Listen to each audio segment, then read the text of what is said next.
What's up, guys? It is Wednesday morning, and we are right smack dab in the middle of VBS here at our church, and so we got little kids running all over the place.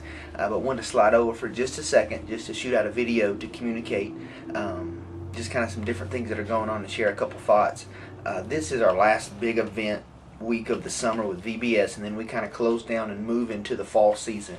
And I've shared this several times, but I really want the biggest thing we go after this fall is to help our students get to a place where they're really experiencing community among each other. And every talk for the past few weeks has been centered around that, and we're going to begin to kind of flesh that out. But the biggest thing that I want to let you know is that I'm not in a rush to have everything functioning right in line. This is something that I want to get right, or for the most part get right the first time.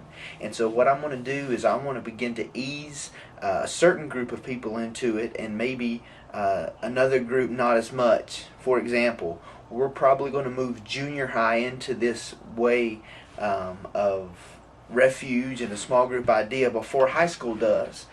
Just because I feel like there's some things we still need to flesh out with the high school stuff, but just be aware of that. But I guess the biggest question you may have, and that I guess I want to share with you, as you think about, well, what is this 45 minutes going to look like as I'm sitting around in a circle of teenagers? Well, I want it to be designed around two major things, and it's the first two letters of the word refuge, R-E. The R, I want that to be one part of your teaching mindset, and that is just to reflect. Just to reflect on what we've talked about, reflect on life, reflect on how God was speaking to them, reflect on the talk, reflect on the worship, reflect on the week, reflect on what's inside of them, reflect on their family, reflect on their friends. Just to reflect, and that's a very broad umbrella, but that would be one major area I want you to put energies towards as you're in a circle of teenagers during this small group time. R would be reflect, and the E would be encourage. I think this is something that we take for granted a whole lot, but even just last week being in Chicago, it all resurfaced again. It is amazing what happens when students begin to encourage each other and understand that it is a biblical principle God desires for His body if it's going to function the way He designed it to function. And so the two biggest points I want you to cover every single time that you're in a group with your students is the R, is just to reflect and spend some time looking back on where they've been, what we just talked about, just reflecting.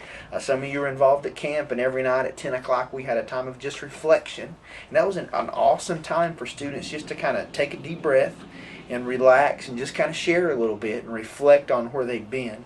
And then the second major area is just the E, and that's to encourage. So RE would be your teaching outline every week as you are with your group. Now you're going to be preparing things for that and having some truth to lay out to help them get there in a sense of encouragement or a sense of reflection. But those are the two biggest areas I would really encourage you as you begin to think in line of, okay, I'm sitting around a group of teenagers. Here's what I've done in the past. I've kind of ran through some questions and we've kind of chit-chatted a little bit. But I want us to be very, very intentional as we dive in this fall. And like I said, I'm not in a huge rush. We may not even have a big drop-down date that this is the time it starts. But I'll be communicating with you as we enter into this Proverbs study as our whole church. I think that will be a great time to be incorporate a new format and kind of some new ideas in the context of refuge and what that's going to look like for us. And so just want to throw that out there, let you know that's kind of what we're going into and just a way of thinking. It's not going to be hit or miss. I want everybody to kind of be around that idea so we can have consistency across the board. And I know not everybody's going to say the same thing, not everybody's going to share the same thing, but I want those two ideas to be universal among all the groups that we start, is that we would be intentional about reflecting on where we've been and encouraging them and encouraging each other as we move forward and dive into that night. And so those are just some thoughts. I'm going to get back over here now and run around with some little kids. But thank you guys for what you do. If you have any questions, feel free just to let me know or put it up on our message board or send me an email, whatever is easiest for you. And I would love to speak with you about whatever your question is and about kind of what we're headed into. Thank you guys for what you do, and we'll see you later.